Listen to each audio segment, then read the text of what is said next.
ये अनुपम महापुरुष अपनी ध्यान साधना से, अपने चिंतन से, अपने पुरुषार्थ से संसार को एक नए उजाले की ओर ले जा रहा है। उजाला ज्ञान का, उजाला ध्यान का, उजाला उच्चतम शिखर पर जाने का। देखूं साई, मैं तो शिव में देखूं साई, शिव में देखूं साई, मैं तो शिव में देखूं साई।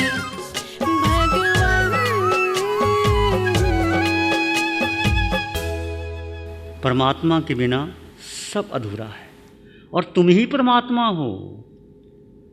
कहीं जाने की जरूरत नहीं, भीतर घट घट बीते, घट घट राम विराजे, पर हमें पता नहीं लगता।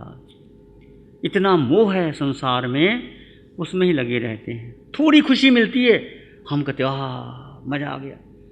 तुम अमेरिका जाके आए, जनेवा जाके आए, सिंगापुर जाके आए, बड़ा खुश हो गए। क्या फिर आकर के क्या हो गए? दुखी हो गए।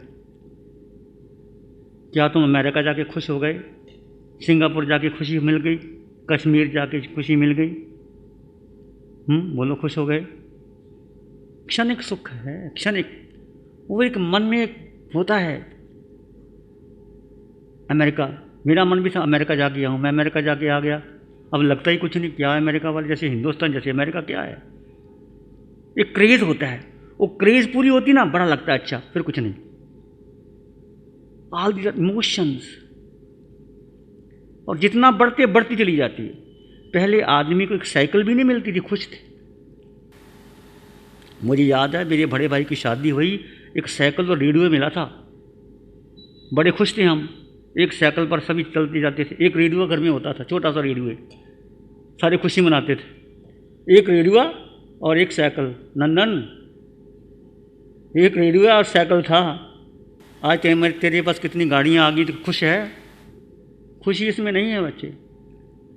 जितना ये साइंस ने सुविधा दी, उतना व्यक्ति और पजल हो गया। पहले व्यक्तियों को देखो, व्यक्ति पर कुछ नहीं था, पर सुखी थे, संपन्न थे, समृद्ध थे।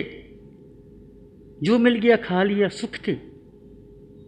आज तुम होटलों में जाती हो, बाहर जाती हो, खाना खाते हो, पिक्चरें देखती हो, सब ये मन का भ्रम है, सुख नहीं। इंद्रियों का विषयों को उत्तेजित करने की बातें हैं।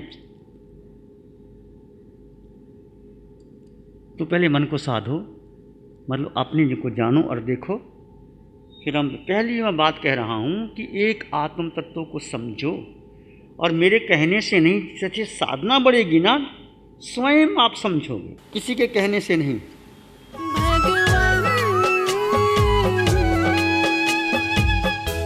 आत्मा का स्थायी निवास कहाँ है? तुम्हारे भीतर। जो देह आत्मा को मिलती है वही स्थान है। जैसे जैसे आत्मा, देखिए ये क्या थ्योरी है, तुम्हें ये देह में आत्मा है, ये तुम ही, मेरा ही कर्म है कि मुझे ये देह मिली है। और आत्मा जब तक संयोग है आयुष कर्म का। देखिए एक आत्मा, बेसिक बता, आत्मा में 8 गुण, उनके निजी गुण हैं। आत्मा के निज अस्तित्व है। आत्मा में अनंत ज्ञान, इनफाइनाइट नॉलेज, अनंत दर्शन, इनफाइनाइट परसेप्शन, अनंत सुख, इनफाइनाइट ब्लिस, अनंत शक्ति, ये आत्मा का निज गुण है। सब में है। महावीर में प्रकट हो गया, हम में प्रकट नहीं हुआ। आंशिक हमारे पास भी है, पर जितना जितना तुम साधना करोगे, हमारा सारी शक्तियाँ बाहर घूम रही हैं, अंदर आती नहीं। जैसे जो परीक्षार्थी परीक्षा देना चाहता है, तब सफल होता है वो, तब वो फर्स्ट नंबर लेके आता है, जब वो सारी शक्ति उसमें पढ़ने में लग जाती है, कंसंट्रेशन में लग जाती है। ऐसी जब सारी हमारी ऊर्जा आत्मा में लग जाए तो आत्मा प्रकट हो जाए। प्रकट क्या? उसके गुण विकसित हो जाएंगे। तो आत्मा में 8 गुण हैं। क्षायक, समकत, अटल, गाना, मूर्तपना, एगुल, 8 ही कर्म हैं। एक एक गुण पर एक कर्म चिपके हुए हैं। जैसे ये चश्मे से मैं देख सकता हूँ, इसके ऊपर कर्म लगे, तो मैं चश्मा का कैसे देखूंगा? ये चश्मा मेरा है, इसके ऊपर लेयर लग गई तो नहीं देख सकता। आत्मा में 8 गुण और 8 ही कर्म। ये तुम और मैं देख नहीं सकते, केवल ज्ञानी देख सकते हैं, जो उन्होंने बताया है। और जैसे जैसे तुम साधना करोगे, तप करोगे, ध्यान करोगे, वो कर्म धीरे धीरे टूटते चले जाएंगे और आत्मा का प्रकाश प्रकट हो जाएगा। जैसे सूरज में बादल आ गया और बादल धीरे क्षण हुआ, रोशनी प्रकट हो गई। तो ये आत्मा में ही परमात्मा है, आत्मा में ही सुख है। हम बाहर ढूंढ रहे हैं, ये हमारा अज्ञान है। जैसे ये शीशे से रोशनी आ रही है सूरज की, तो शीशा ये सूरज नहीं है, ये तो माध्यम है। इंद्रियां हमारी माध्यम है जो ज्ञान दे रही हैं, थोड़ा सा ज्ञान देती इंद्रियां, वो आत्मा का ज्ञान नहीं। कर्म कैसे लगते हैं? देह और आत्मा अलग अलग है, हमने एक मान लिया, क्योंकि आत्मा दिखाई नहीं देती, आत्मा निराकार है और देह दिखाई देती है। अब आप देखिए, जो दिखाई देता है वो तुम हो ही नहीं, क्योंकि ये मिटने वाला है। जो मिटने वाला तुम कैसे हो गए? ये आँख, ये नाक, ये कान, सब कुछ है। जब प्राण निकल जाते हैं, आत्मा चली जाती है, ये इंद्रियों की क्या कीमत है? सुन सकती हैं, देख सकती हैं, खा सकती हैं, सूंघ सकती हैं, कीमत क्या है देह की? एक दिन में ही कीड़े पड़ जाते हैं, दुर्गंध आ जाती है, जो सुंदर रूप खत्म हो जाता है। तो शक्ति किसकी है? आत्मा की। वो देह की भी, तो देह के भीतर आत्मा है, अलग अलग है, और आत्मा के ही द्वारा देह शक्तिशाली है। और जो शक्ति देह में है वो आत्मा के देखिए, आत्मा में शक्ति है। ये हाथ उठे हैं मेरे, ये आत्मा की शक्ति के कारण उठे हैं। इस हाथ से मैं किसी को मार भी सकता हूँ, आशीष भी दे सकता हूँ। शक्ति मेरे पास है, हाथ का क्या कसूर है?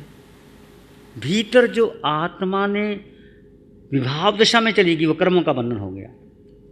कर्मों का बंधन आत्मा पर, कर्म आत्मा पर चिपक गए। वो कब चिपके, कैसे चिपके, इसकी ग्रंथ अलग से है, वो लंबा विषय है। जैसे जैसे तुम साधना, जिस रस से, जिस समय से, जिस भाव से कर्म बांधे, 3 योग 3 कर्म में जैसा जैसा रस से कर्म बंधते हैं, वैसे वैसे वो निर्जित होते रहते हैं। तो कर्म मैंने ही, देह ने बांधे आत्मा की साक्षी से में, और तुम ही तोड़ोगे। देह ही साधन है कर्म निर्जरा का, और देह ही साधन है कर्म बंधन का। पर तुम कैसे करोगी? इसलिए हम जो साधना कर रहे हैं, ये आत्मा ध्यान नहीं करती। ध्यान कौन करता है? शरीर कर रहा है, आत्मा कुछ नहीं करती। आत्मा खाती नहीं, पीती नहीं, कुछ नहीं करती। जो कुछ करती है देह करता है। आत्मा का स्वभाव मात्र ज्ञाता, दृष्टा, जानना और देखना, ये आत्मा का निज गुण है। जैसे जैसे आप अपने स्वभाव में रहोगे, तो कर्मों की जो परतें लगी टूटती चली जाएंगी। ये है धर्म। इसको तो हमने समझा नहीं, धर्म को क्रिया में उलझा दिया। इतनी माला कर लो, अनापूर्वी पढ़ लो, पाठ पढ़ लो, वो गलत नहीं है। जब ये साधना लुप्त हो गई तो आचार्य ने सोचा भी क्या करें, किसको समझाएं। जैसे एक बच्चा आता है आपके पास, अच्छा हम कहते भाई माला ही कर ले, नवकार मंत्र ही पढ़ ले, भगवान का नाम ही ले ले। तो ऐसे ही ये शुरुआत में ज़रूरी था, हो गया। परंतु ये क्रियाएं हैं, जो धर्म है अपने स्वभाव में स्थित हो जाना, तुम्हारा अपना निज गुण आत्मा का, आत्मा के द्वारा लीन हो जाना, यही ध्यान है, शुक्ल ध्यान। यही धर्म है, यही मोक्ष का मार्ग है। इसी से मोक्ष जाओगे जब भी आपने जाना होगा। सभी तीर्थंकर भगवंतों ने कौशक में खड़े थे, आप देखिए, परिचय आए, उपसर्ग आए और खड़े रहे, केवल ज्ञान प्रकट कर लिया। तो ये धर्म है अपना। वत्थु सहाव धम्मो, वस्तु का स्वभाव ही धर्म है। हर वस्तु का अपना अपना स्वभाव है। देह का स्वभाव अलग है और आत्मा का स्वभाव अलग है। देह का स्वभाव क्या है? जन्मना, मरना, गलना, परिवर्तित होना। देह, आज जन्म हुआ बच्चे का, कितना कोमल लगता है बच्चा, 3 साल के बाद थोड़ा रूप बदल गया, 6 साल के, 10, 20, जवानी आई, बुढ़ापा आया, देह बदल गई, आखिर देह चली गई। ये देह का स्वभाव है। कोई देह ऐसी है वो शाश्वत रही है कि बच्चा बच्चा रहे, जवान जवान रहे? नहीं। पर आत्मा ना बच्चा है, ना जन्मती है, ना मरती है, ना बूढ़ी है, आत्मा है, बस है। वो एनर्जी है, उसको एनर्जी कहो, ऊर्जा कहो, शक्ति कहो, आत्मा कहो, सेल्फ कहो, कोई नाम दे दो। जैसे जल कहो, आग कहो, वाटर कहो, पानी कहो, कुछ कह दो, दूध कहो, मिल्क कहो, दुग्ध कहो, तो भाषा कुछ है। ऐसे आत्म तत्व, ये हम जो साधना कर रहे हैं आत्मा की, कि मैं कौन हूँ, मैं एक शुद्ध आत्म तत्व हूँ। वो आत्म तत्व जिसका रंग नहीं, रूप नहीं, वर्ण नहीं, गंध नहीं, रस नहीं, स्पर्श नहीं, जन्म नहीं, मरण नहीं, आत्मा के माता नहीं, पिता नहीं, सुख नहीं, दुख नहीं, आत्मा को कुछ नहीं चाहिए, स्वयं में समृद्ध है आत्मा। हम समृद्धि मानते, धन मिल जाए, कोठी बंगला मिल जाए, थोड़ा नाम वाम हो जाए, थोड़ा लोग पीछे लग जाएं, जय जयकार लग जाएं, शिव मुनि की जय जय हो जाए तो शिव मुनि सफल हो गए। ये धर्म नहीं है, ये सब अज्ञान है। जब व्यक्ति का पुण्य होता है तो अपने आप जय जयकार लगती है, जब पुण्य नहीं होता तो व्यक्ति वही डाउन हो जाता है। देखो कृष्ण का जब पुण्य शिखर पर था, वसुदेव कृष्ण का, द्वारका नगरी देवों द्वारा बनाई गई, 12 योजन लंबी और 9 योजन चौड़ी, हीरे जवाहरात की। जब पुण्य क्षीण होगा कृष्ण का तो कोई पानी पिलाने वाला नहीं मिला।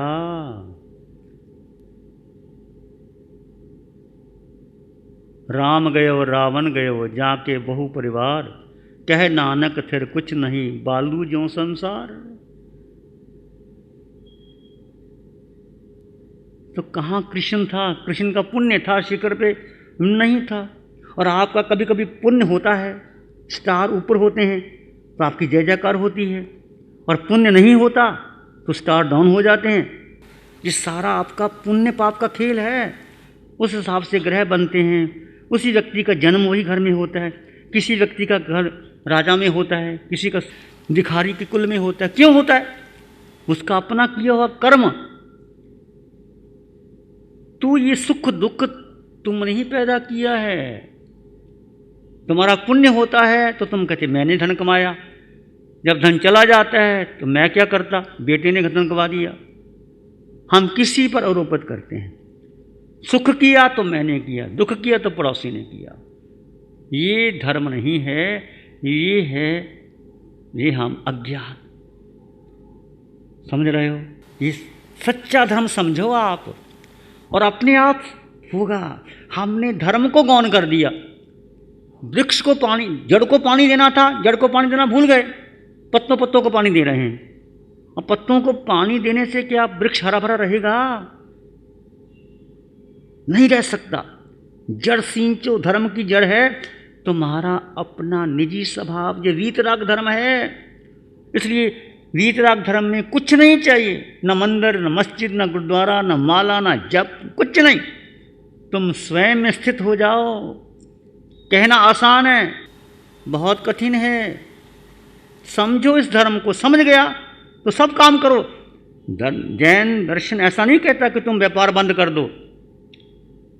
तुम खूब कमाओ, खूब खूब समृद्ध बनो, खूब दान भी करो, पर धर्म करो साथ में। और जब मैंने इस शिविर को अटेंड किया, अपने जब चर्म चक्षुओं को बंद किया, अपनी वाणी को मौन दिया और अंतर यात्रा में उतरी। जैसे जैसे वो बताते गए उसको मैं फॉलो करती गई, एक छोटे बालक की तरह। ना मन में कोई प्रश्न, ना कोई ऊहापोह, कुछ भी नहीं।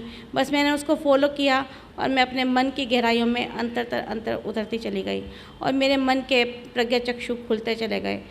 कुछ बहुत सारी चीज़ें ऐसी हैं जो आप अनुभव तो करते हो पर आप बताने में असमर्थ होते हो।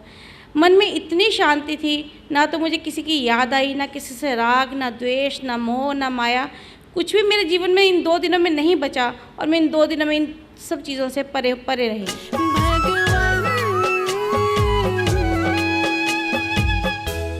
ध्यान करेंगे थोड़ी देर के लिए, आंखें बंद, मन वचन काया शांत, शरीर शांत, विचार शांत, सृष्टि शांत, वातावरण शांत, हर दिशा हर किनारा शांत शांत शांत।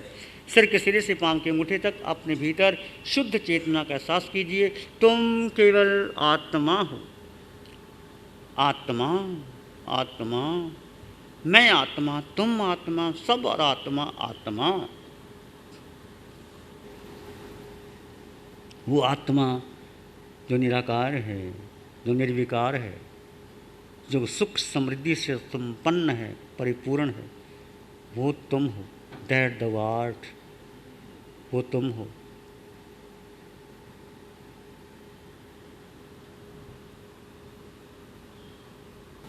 इसी में एक लंबा गहरा श्वास लें।